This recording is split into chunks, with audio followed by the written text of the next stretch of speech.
njye naciye mu bintu byinshi cyane kugira twakoze ubukwe. We did a wedding. N'intare. Let me talk about this lion here. Intare yanje. My lion.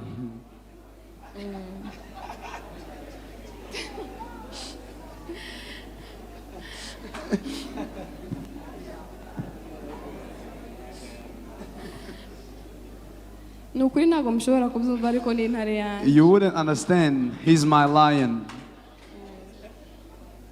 Kuba niki sinosoza ntamubwiye ko mukunda. I can't finish without. Reka rero imitomero ho gushimira. Ndamwibagiwe nabwiye niba ari sheri. Ariko siwe. Navuze ngo hari yaba twege twateguye kino gitaramo ngo ni Chris&Bella ngo cyo gushima. Imitima we imitima irabihanga ko uri amaso ibyo reka muha banze.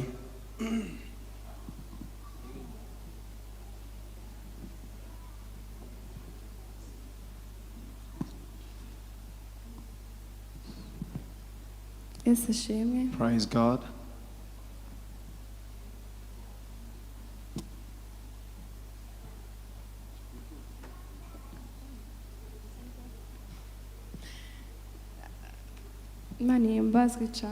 Praise God. It's very hard.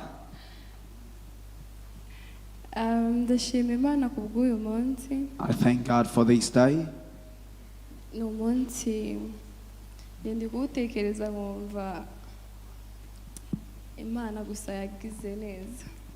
I think about this day and I see that God has done great things.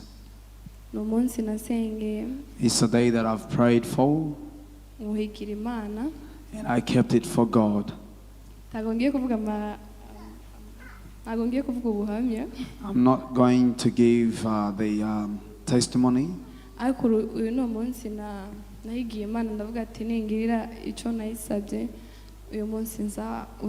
But this is a day I told God that if He does what I've prayed for, I will do this day. Without taking much time, I thank God for bringing my husband. We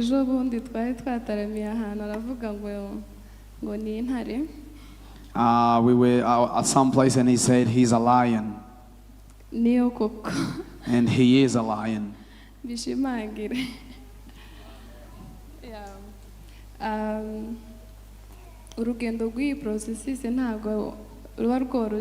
The process is not easy.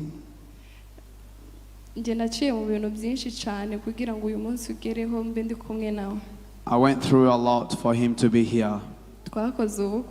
We did a wedding.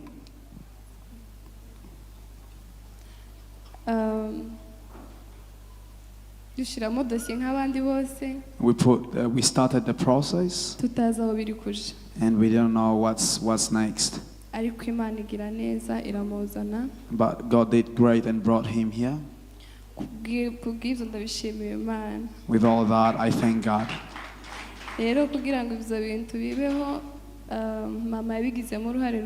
For all those things to happen, my mom had a hand in it. I thank her a lot. If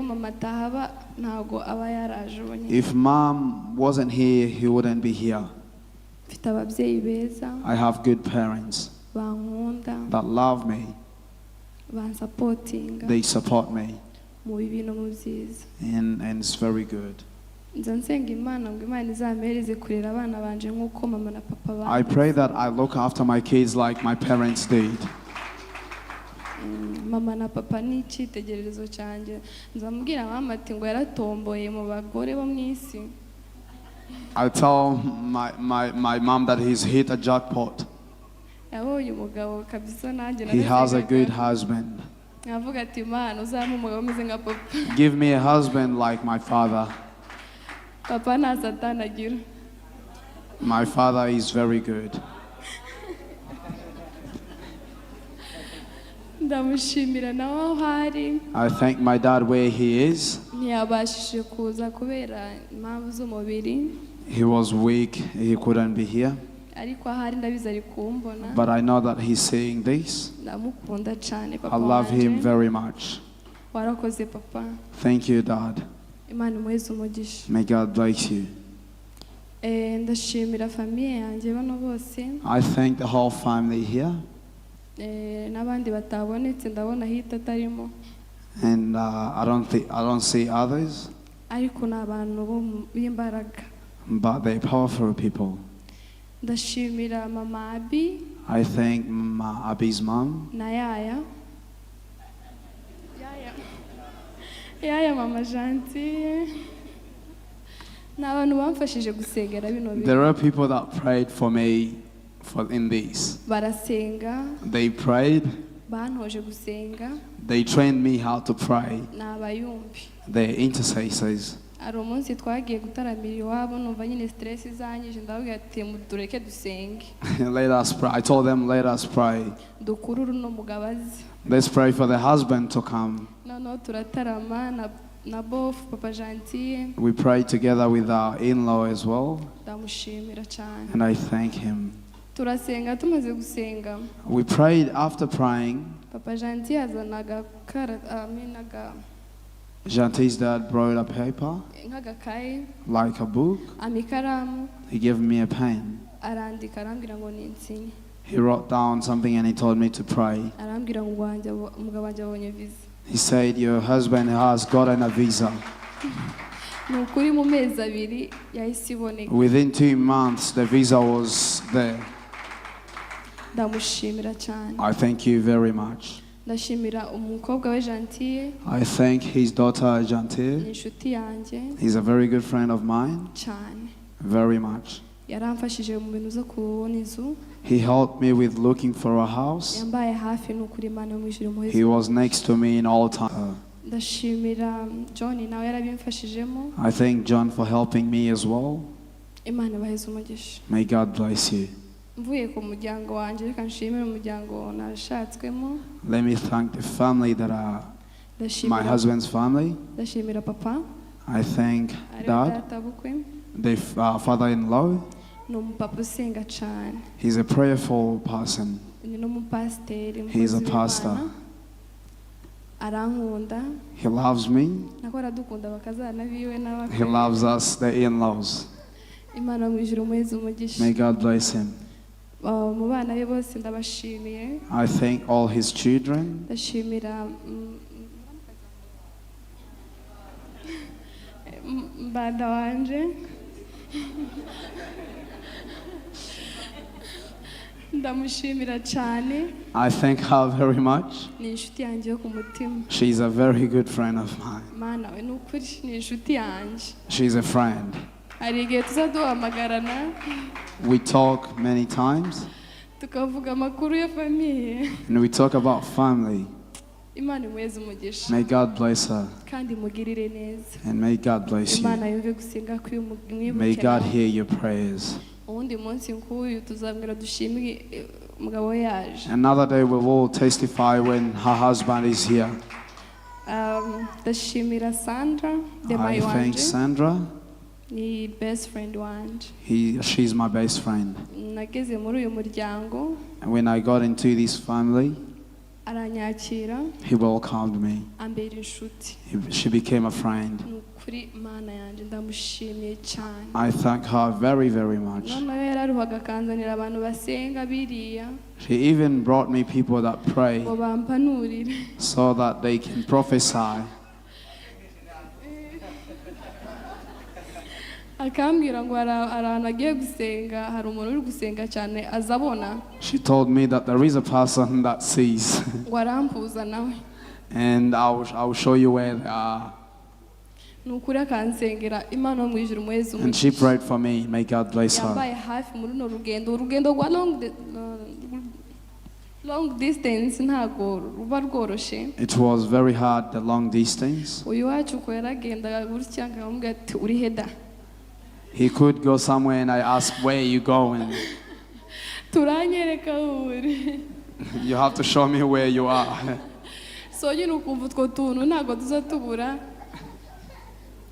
ariko yabimbariyemo nawe nkamubwira ati umusaza wa Mayina nukuri ko Imana ndamushimira. I thank her. Imana mwijuru mwezi umugisha. May God bless her. Hama ndashimira pastor. I thank Pastor. Nawe yarampamagara akambaza ati se bigeze he. He used to call me and ask me how the process is going.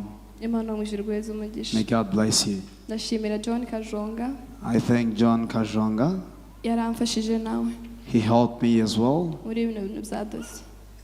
in this process. Imana imuhe umugisha. May God bless you. Ndashimira Grace. I thank Grace. Inshuti yanjye. She's a good friend of mine Imana yanyunguye mbaye umugore. that God has given to me after I got married. Tubana mu bihe bya buri munsi. We live in everyday life Tugirana inama. and we counsel each other. Imana mwijuru imumpere umugisha. May God bless you. Ndashimira na Deborah. I thank Deborah as well. Umunsi wa mbere mvugana n'uwacu. The first time I was talking to him, Nari kumwe na Deborah. I was with Deborah. Arambwira ati uyu niwe. And she told me this is the one. Turakonfirma turavuga ngo uyu niwe. And we confirmed this is the one. Nza nibuka I think iyo avuga ngo wenda akanca intege akambwira ngo kuzura muri Afrika sivyo wenda nyine nari gucika intege. If she had said no, I would lose hope. I would have lost hope. Ndamushimira nawe n'inshuti nziza. But I think that she's a good. Ndikumva byanyitse sivyo narishaka. Some of it has gone. Ariko nibyo byose. But that's all. Ibyo nibaga Imana yumve ko nayishimiye. What I've forgotten, may God remember and know that I've given my thanks. Mvuge kuri Intare.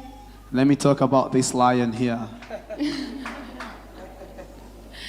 Intare yanjye. My lion.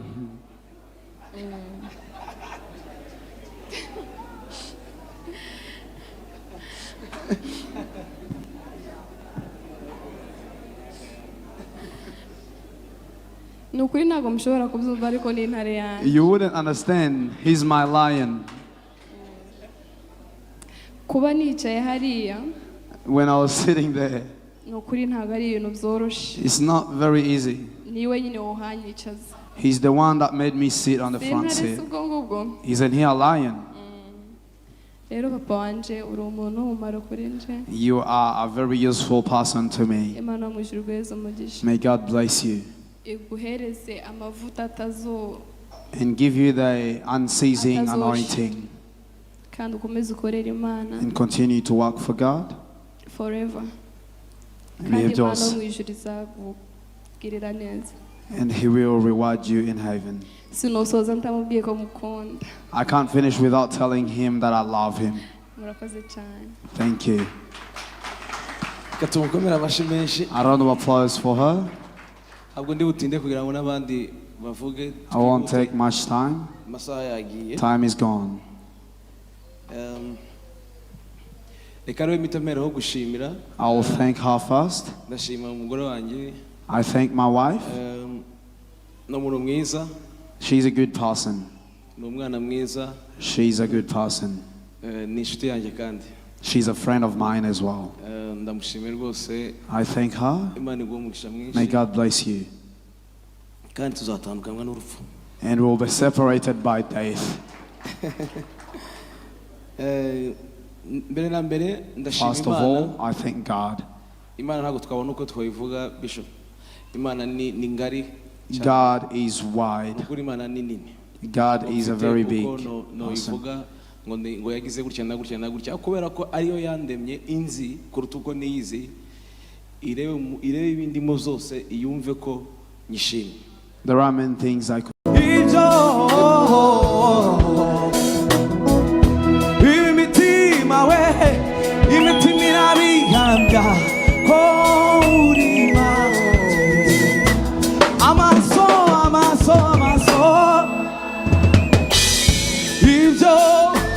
ibyo wakoreye muri twe imitima irabihamya tekereza ko iryo jambo uzamura amaboko amaso we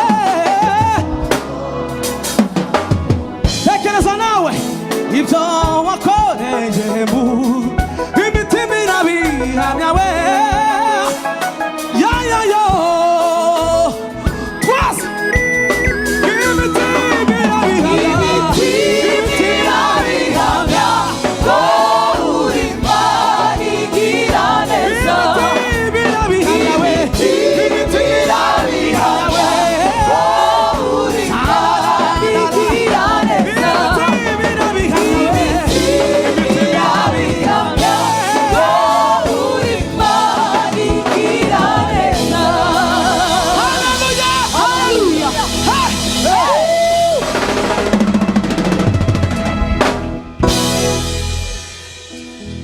Tarame.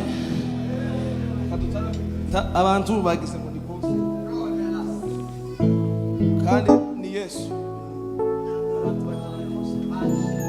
Abantu bagize ngo ni konseri. Kambatangariza ntabwo ari konseri. Hallelujah. Igihe cya konseri nikigera naco tuzozikora. Abaririmbyi barashoboye bahirize gutegura konseri tukaziririmbaho nazo. Ariko hano twaje gutekereza gusa imirimo y'Uwiteka. Sibyo? Hari igihe sinzi ninde nabwiye. Ndamwibagiwe nabwiye niba ari Sheri. Ariko siwe.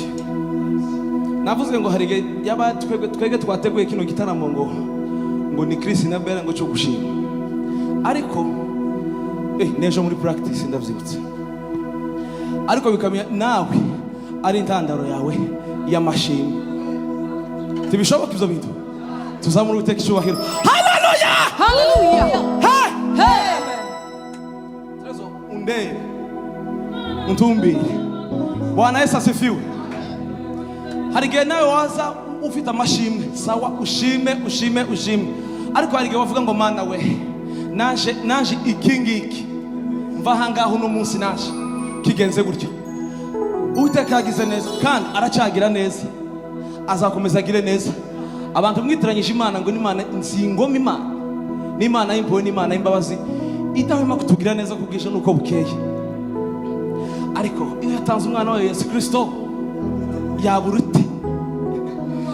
Ngwino wigere Igorigota urasanganirwa n'ibyishimo. Imbabazi ndetse n'urukundo nibyo bihabone. Yamibabaro yararagiye. Urupfu ibyago n'ibikibayo. Yakuweho imbabazi z'umwami wacu Yesu. Noneho Igorigota we hahindutse imbabazi. Abakugezeho bose barakira. Amaraso y'ukomeye yarahamenetse. Avubura uwo musozi wa Ruvume. Zamura Uwiteka icyubahiro. Jewe naho ngaho mba.